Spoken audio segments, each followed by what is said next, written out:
Very good evening to you and welcome to tonight's edition of Primetime News, coming to you live from the Newsfirst studios here in Colombo. My name is Krishan Devasakaya. And I'm Chalani Ratnavera. Let's take a look at your headlines for tonight. The headlines on Newsfirst.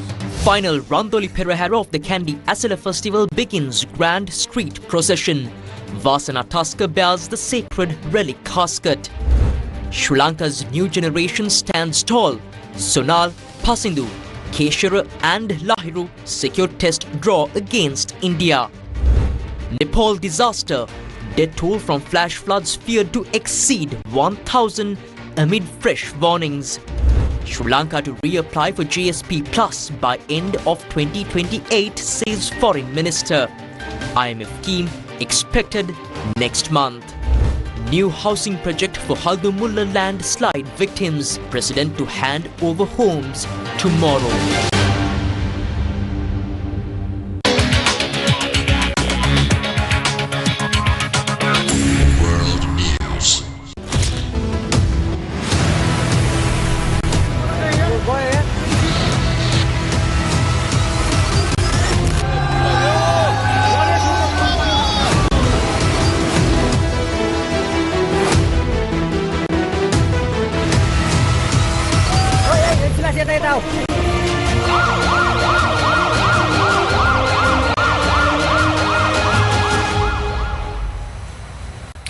Devastating scenes indeed.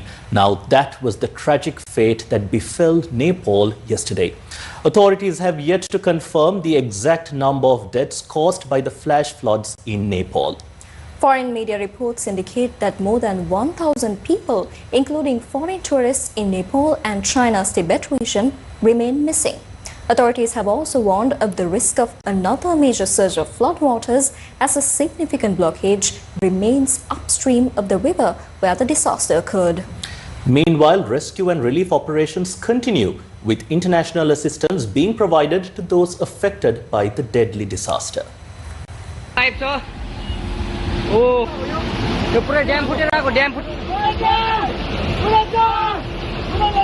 A massive flash flood struck Nepal at around 8:30 to 8:40 am last morning, devastating communities along the Bote-Koshi River and areas downstream.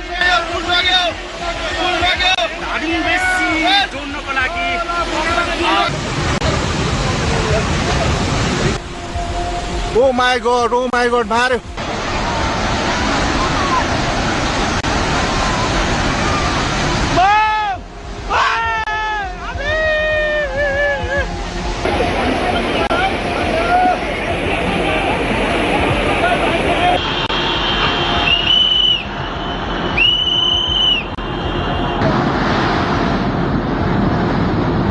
Initial reports suggested that a 4.4 magnitude earthquake near the Nepal-China border had triggered the collapse of a glacier, sending ice and rock into the Lende-Kola River, a tributary of the Bote-Koshi.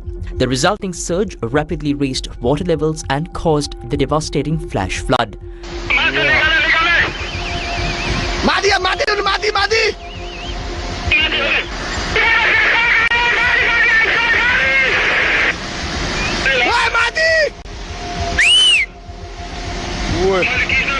However, after further analysis, the United States Geological Survey clarified that the seismic signal initially identified as an earthquake was actually generated by the collapse itself. USGS said a massive glacial collapse and debris flow caused the catastrophic downstream flooding. In other words, what initially appeared to be an earthquake was in fact the seismic energy produced by the collapse of ice and rock. The event has been described as an ice rock avalanche or glacial collapse. The collapse sent an enormous volume of water, mud, rocks and debris downstream, destroying homes, roads, bridges and other infrastructure. The worst affected areas in Nepal include Chitwan, Rasua and Nuakot, with several settlements along the Bote-Koshi and Trishuli river systems suffering extensive damage. The disaster has also severely disrupted daily life across several other areas including Luakot, Darding and Gorkha. The sheer force of the floodwaters swept huge amounts of mud, rocks and debris downstream, leaving several villages buried beneath the devastation.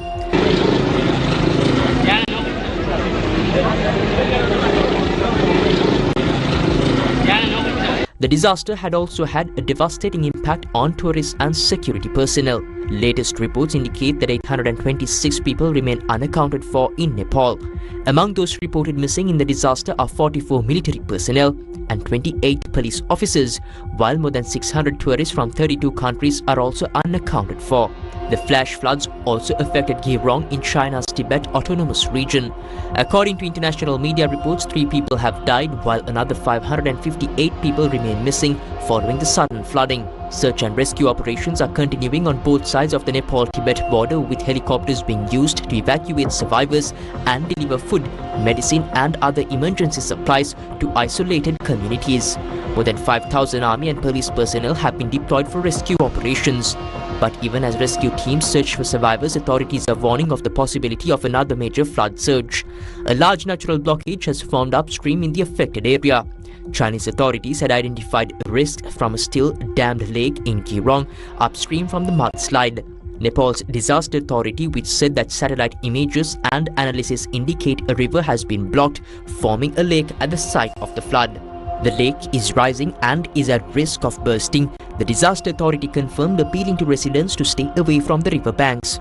Following the warning, authorities have moved residents living in vulnerable low-lying areas along the river to safer locations.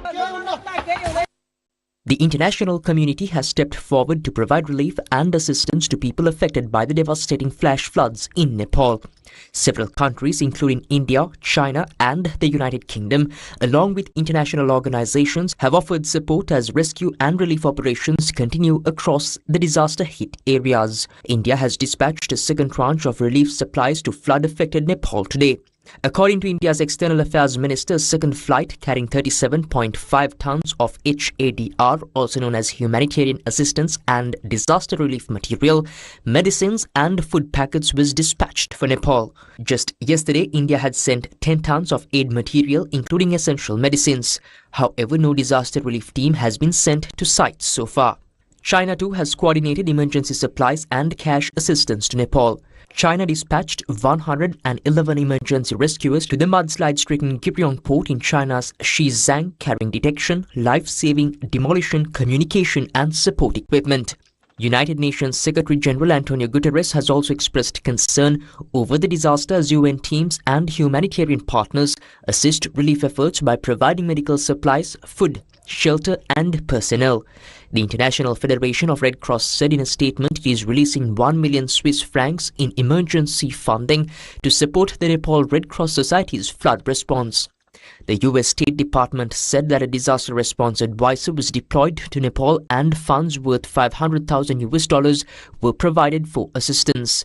The WHO too has dispatched essential emergency medical supplies, including medicines and multi-purpose tents, WHO Nepal confirmed in a statement on X. Meanwhile, Nepal's Prime Minister Balendra Shah has called the flash flood situation in the country an unprecedented disaster and asserted that the government is engaged in rescue and relief operations as quickly and effectively as possible. In a statement released today, Shah said that rescue flights have been operating since 6:30 a.m. this morning, with more than 15 flights being conducted so far and additional helicopters kept on standby for rescue operations. According to Shah, efforts are underway to rapidly deliver essential relief supplies, including generators, portable mobile towers, medical supplies, tents and machines for cutting iron and stone, among other items. Prime Minister Balendra Shah had later visited an army training centre at Bathar Bazaar in flood-affected Nuwakot district to review the prevailing situation and search and rescue efforts.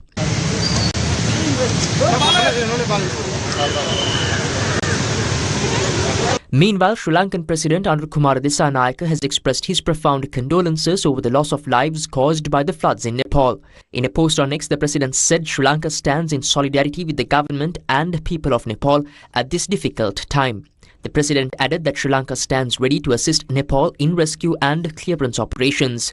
He further noted that as a country that faced Cyclone Ditwa just 10 months ago and is still recovering from its impact, Sri Lanka shares in the grief of the people of Nepal during this difficult time. Sri Lanka's Minister of Foreign Affairs, Foreign Employment and Tourism, Vijay Herat, said he held a productive telephone conversation with Nepal's Foreign Minister Shishir Khanal to discuss the current situation in Nepal. He ensured that Sri Lanka's disaster management centres will coordinate closely with their Nepalese counterparts to identify and provide any specific assistance that may be required. Meanwhile, the Sri Lankan embassy in Kathmandu has urged Sri Lankan nationals in Nepal to remain highly vigilant amid the prevailing emergency situation. However, the embassy has confirmed that no Sri Lankan nationals have been reported injured or affected by the floods and landslides currently impacting Nepal. This has also been confirmed by the Nepal Tourism Board. Arrangements have been made to provide assistance and coordinate necessary support for Sri Lankan nationals who may require help during the ongoing emergency. The embassy has also released contact details for Sri Lankan nationals requiring assistance, while contact information for relevant authorities in Sri Lanka has been provided as well.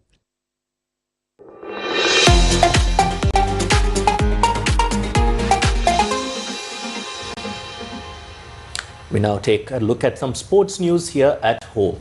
The second test between Sri Lanka and India came to an end today on a positive note, leaving a glimmer of hope about the upcoming young cricketers in Sri Lanka. Steven Machado brings us the details.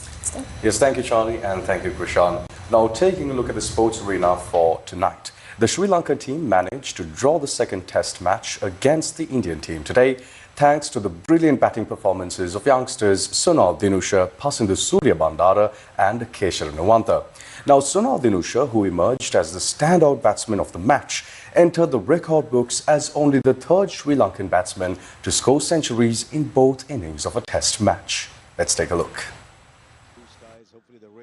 The final match of the two-test match test series was played at the SSC ground in Colombo.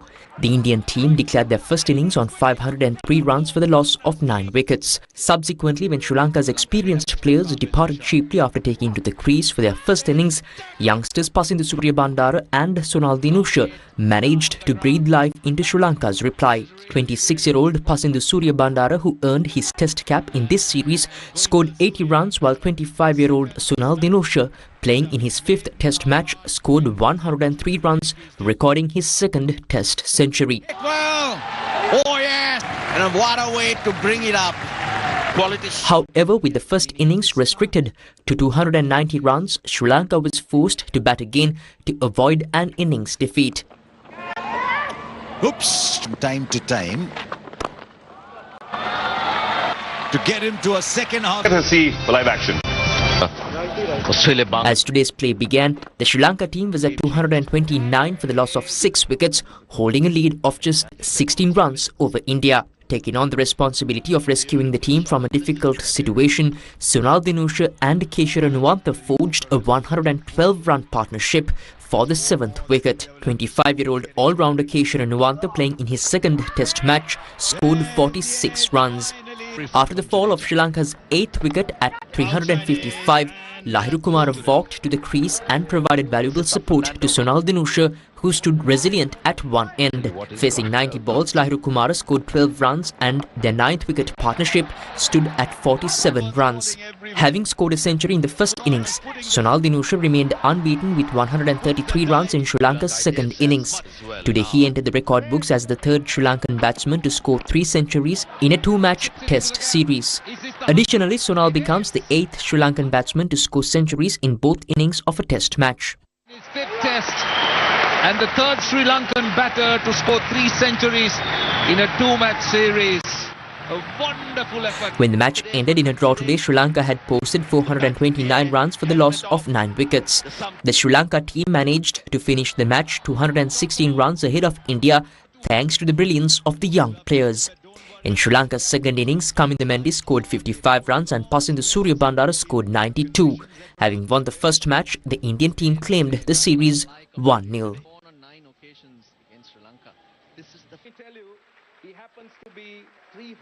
In a 2-test match series, outstanding knock.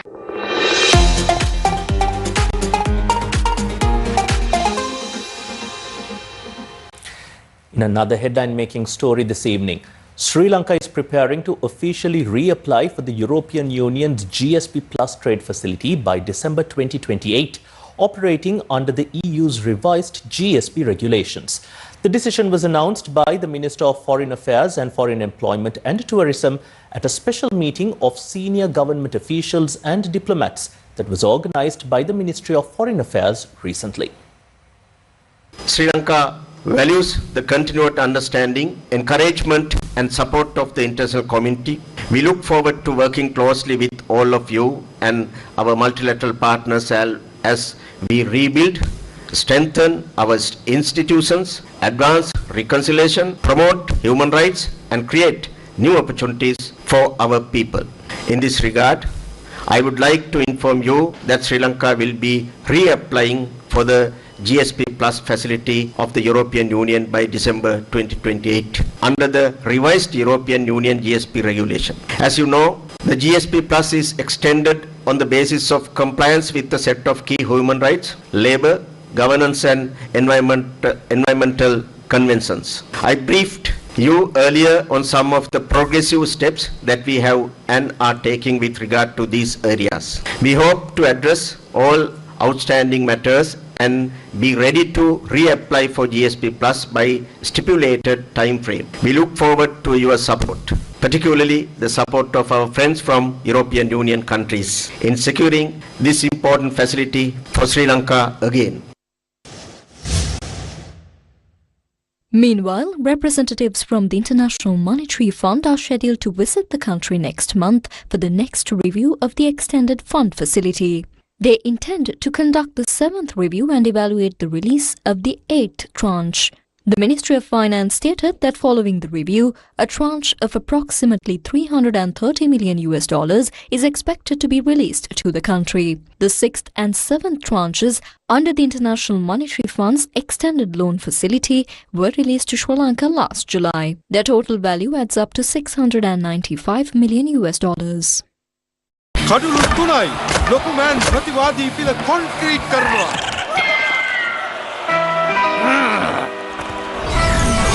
ඒ පොඩි මෑන්ගේ කඩුල්ල පොළවන්නවත් බෑ විහිළු නෙමෙයි Tokyo super ඕන වැඩකට super. This August 28th and 29th, Hikkaduwa Turtle Beach comes alive with Coral Catch Festival.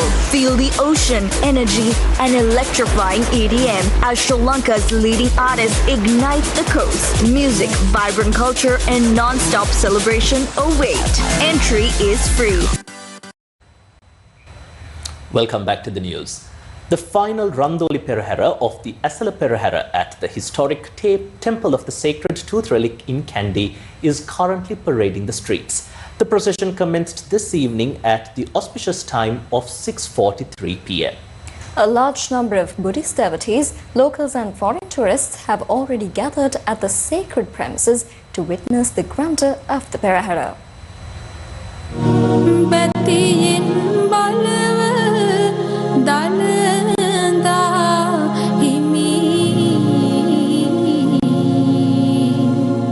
Diyavadana Nilame of the Temple of the Sacred Tooth Relic, Pradeep Nilangadala, placed the casket containing the sacred tooth relic upon the royal ceremonial tusker.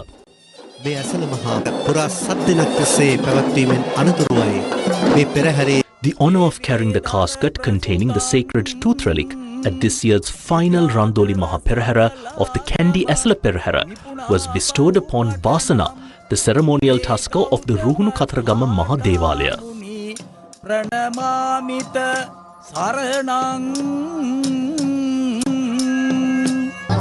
අද ගෞරවාන්විත අවසන් මහරන්දෝලියේ ගමනට සඳගල බසින යස්කාන්ත දර්ශනය ඔබ දුටුවේ.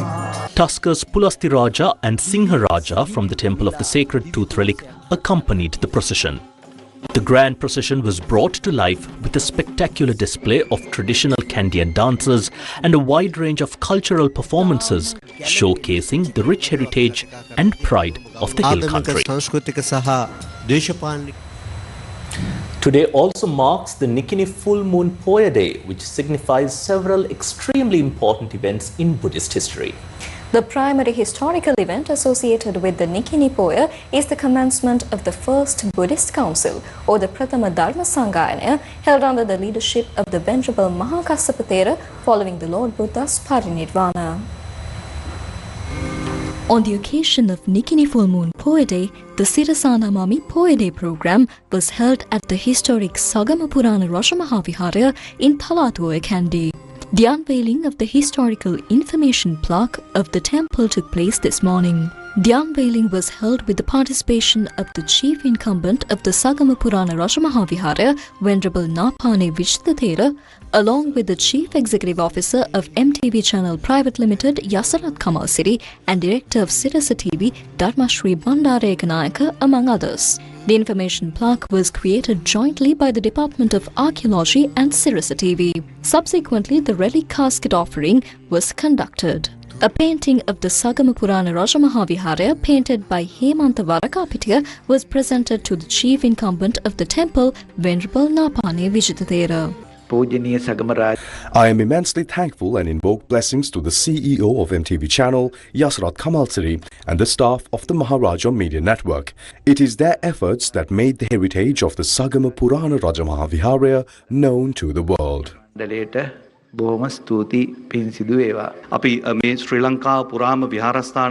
If I am to speak about our Poya Day program, we have had the opportunity to visit historical viharas like this across Sri Lanka and make it known to the citizenry here at home and across the world. I consider that we are blessed to be able to carry out this meritorious deed. As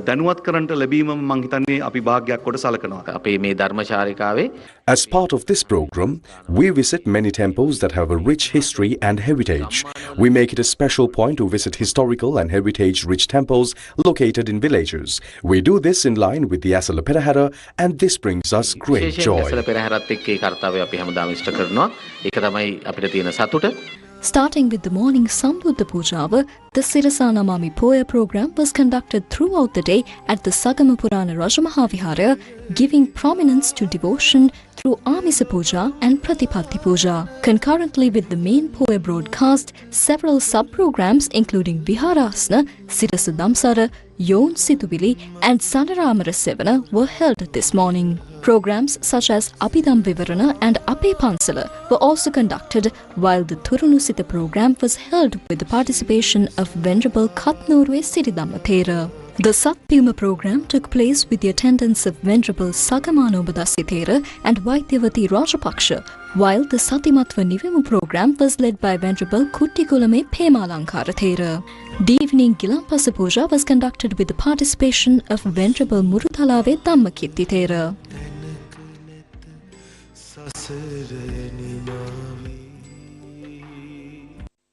The Sambuddha Puja at the Sri Sakya Malakya, located opposite the Capital Maharaja Group headquarters, was held today. The event was organized by A.F. Jones Exporters Ceylon Private Limited, a company of the Capital Maharaja Group. Meanwhile, religious observances were also conducted today at the premises of the Department Broadcasting Centre with the participation of its staff members. Meanwhile, the public distribution of the Sirasa Namami commemorative publication prepared by Sirasa TV and Newsfirst in lieu of the Kandy Asala festival continued today. The commemorative publication, which chronicles the history and significance of the Sacred Tooth Relic, was edited on behalf of the Temple of the Sacred Tooth Relic by K. Migahakumbura. The distribution of this booklet takes place with the devout contribution of Vendol. Today, this booklet was distributed to the general public at the historic Sagamapurana Rajamahavihara in Thalatoya Kandy, at the Temple of the Sacred Tooth Relic, and at the Madavala Angoda Bodhiraja Rama Moola Mahavihara in Kandy.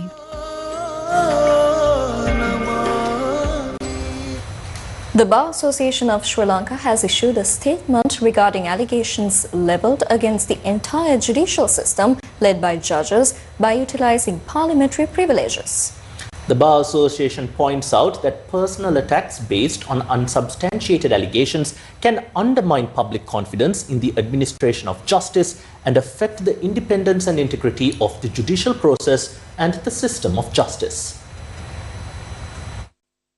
Various parties over the past few days questioned the silence of the Bar Association of Sri Lanka regarding the insults directed at the entire judiciary led by the current Chief Justice under the cover of parliamentary privileges. Yesterday, the Lawyers for Public Mandate organization also convened a media briefing and raised concerns over the silence of the Bar Association regarding these insults.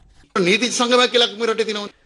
is a bar association in this country. You see, one of the main responsibilities of the bar association is to protect the independence of the judiciary. So, do they not see the personal accusations, insults, mockery and extremely low, vile insults directed at the current judges of the highest court? Do they not understand that this is an obstacle to the judiciary and judicial independence? Against the backdrop of multiple parties questioning the silence of the Bar Association of Sri Lanka, the BASL today issued a statement regarding this matter. In the statement, the BASL noted that it has witnessed allegations being made in parliamentary proceedings as well as on social media concerning the judiciary, including the incumbent Chief Justice. The Bar Association emphasizes that, like every institution exercising public power, the judiciary must remain subject to legitimate scrutiny and accountability. The association notes that court judgments, the conduct of judges, and the administration of justice can be subjected to fair, informed, and responsible criticism. However, the Bar Association also states that where credible concerns of allegations arise regarding any member of the judiciary, including the Chief Justice, they should be examined objectively and addressed through the appropriate constitutional and parliamentary processes which are in place with due regard to fairness and due process. The Bar Association states that personal attacks based on unsubstantiated allegations can undermine public confidence in the administration of justice and affect the independence and integrity of the judicial process and the system of justice. The Bar Association of Sri Lanka emphasizes that judicial independence is not intended to shield any individual from legitimate scrutiny or accountability. The association adds that it is a safeguard for the people, ensuring that disputes are determined impartially and that individual rights, the rule of law, and the constitutional order are protected. The statement adds that therefore, the Bar Association calls upon all organs of the state, all parties concerned, and the media to respect the role of the judiciary and the system of administration of justice while ensuring that any genuine concerns are addressed fairly, responsibly, and through the procedures established by the Constitution and the law. Who is making accusations about the extension of the retirement age of judges? NPP Member of Parliament Chandabehetiarachi commented on the matter.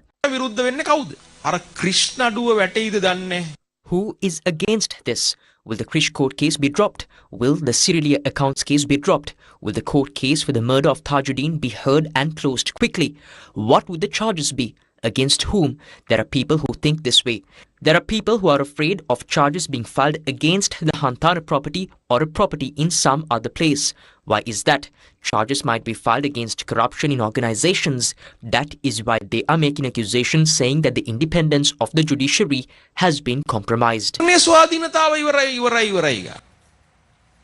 In more local news, President Anurakumar Dissanayaka has issued an extraordinary gazette notification extending the deployment of the tri-forces across all 25 administrative districts of Sri Lanka, as well as the coastal areas under those districts for another 3 months for the maintenance of public order. The extraordinary gazette was issued under the powers vested by Section 12 of the Public Security Ordinance. The President issued the order dated the 25th of August, and it comes into effect from today. Moving on, a house is not just a building. It is the beginning of a new life. A roof over your head, especially one that belongs to you, is indeed a source of relief. After living without a home for more than 3 years, arrangements are now underway to make the dream of home ownership a reality for displaced families. Here are the details of the housing project underway for the people of Kabaralgala, Haldumulla, who lost their homes and were displaced due to a landslide. On the 19th of March 2023, a landslide in the Kabaragala area of Haldumulla left many families homeless. For the past 3.5 years, these people endured extremely difficult living conditions, living in an abandoned tea factory in Markanda, Punagala.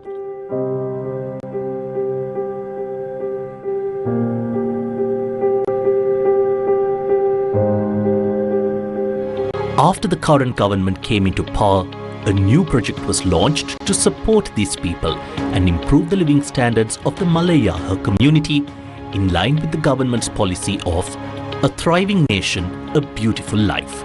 Under the Navodayapuram or Navodagama housing project, the long-awaited dream of home ownership for these families has now become a reality. As part of the project, 50 families have been provided with a 10-perch plot of land along with 50 fully equipped houses, each measuring 550 square feet.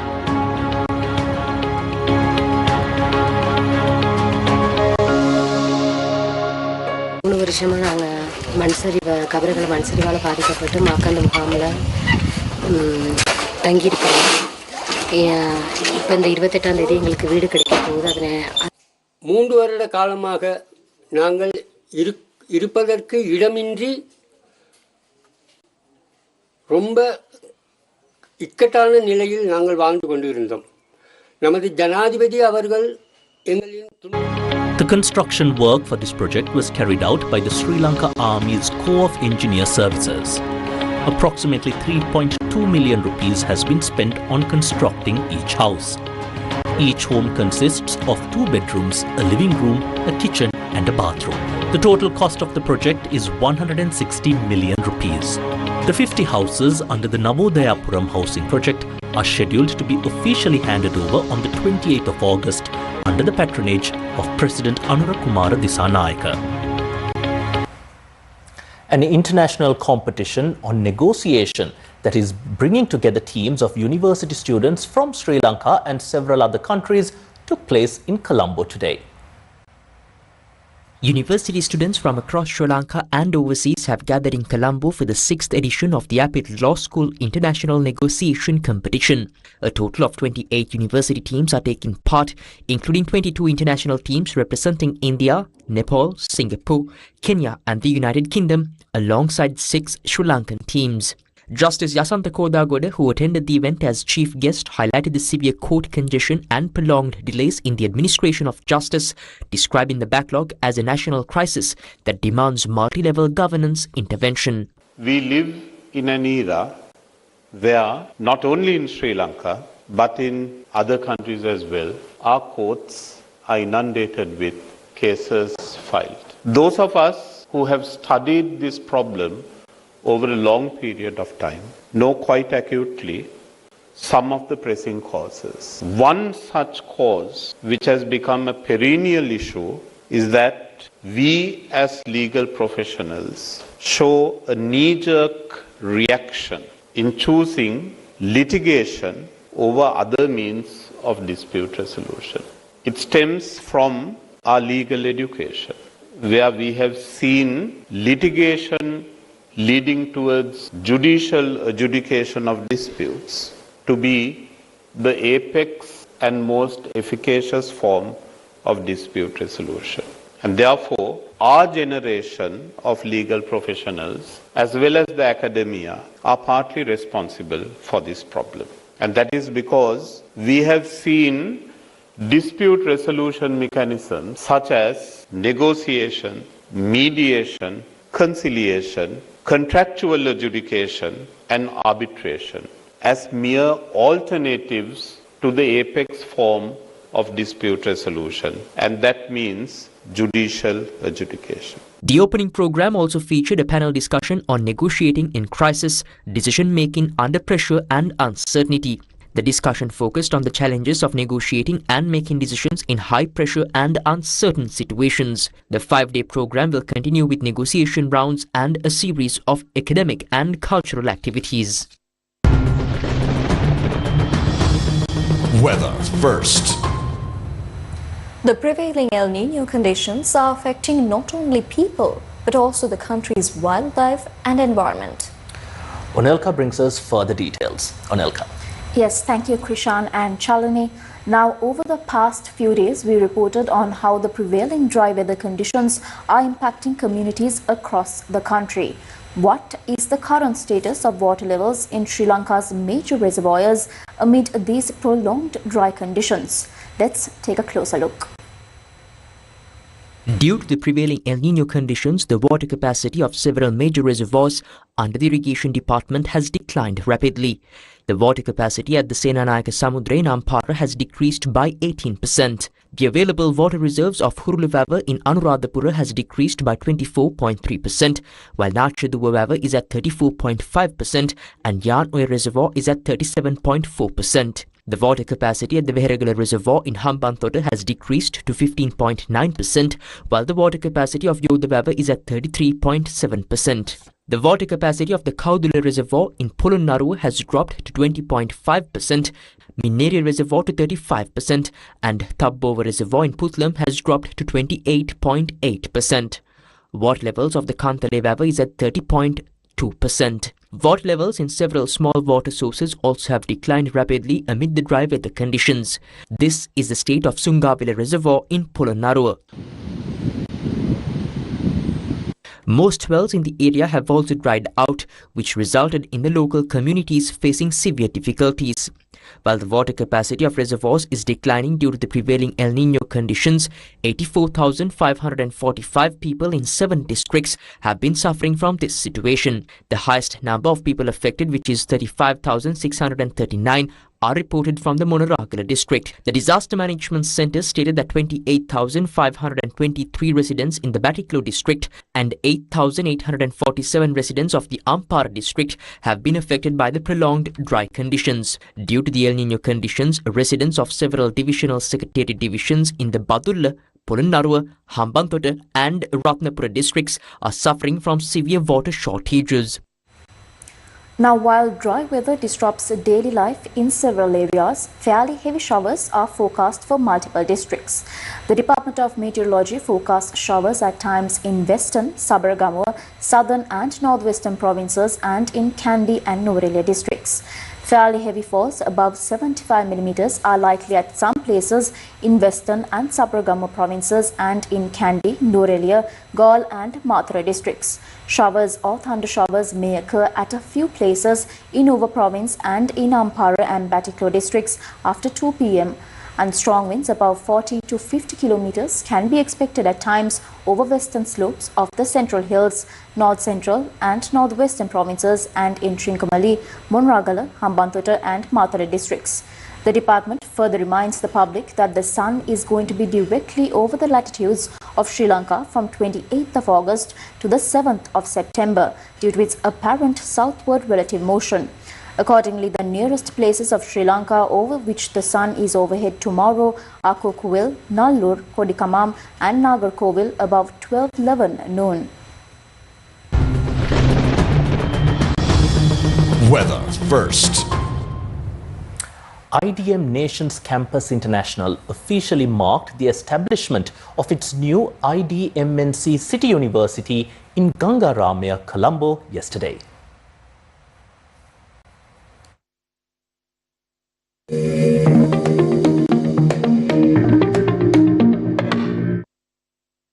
IDM Nations Campus International marked the official establishment of its IDMNC City University in Gangaramaya, Colombo yesterday. The new higher education centre was established with the blessings and guidance of Venerable Dr. Kirinde Asaji Thera, chief incumbent of the historic Gangaramaya temple.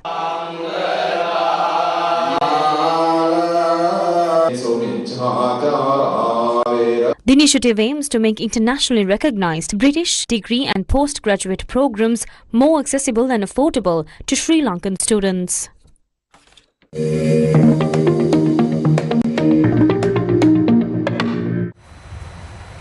Now, Sri Lanka's breathtaking landscapes and scenic destinations continue to attract visitors, keeping the country's appeal as strong as ever. Now, that was clearly evident over the past 2 days as both foreign tourists as well as locals took advantage of the long holiday break to explore some of the island's most beautiful destinations.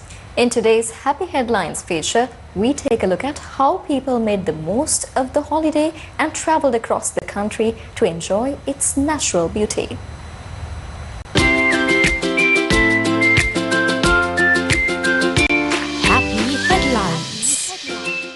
This is the holiday season, and for many of you, it is a time to travel and spend quality time with your family and friends at beautiful destinations. Our visit to Nuwara gave us a clear glimpse of just how popular these getaways have become. Nuwara has been particularly busy these days. Large numbers of both local and foreign tourists have arrived since yesterday, eager to experience the cool climate and scenic beauty of the hill country. And it's not just Nuwara. Other popular tourist destinations, including Alla and Pasikuda, have also been bustling with visitors enjoying the holiday break. The numbers also reflect the growing interest in Sri Lanka as a tourist destination. So far in August, 155,331 tourists have arrived in Sri Lanka, according to the latest figures. Meanwhile, from January up to now, the country has welcomed a total of 1,498,749 tourists.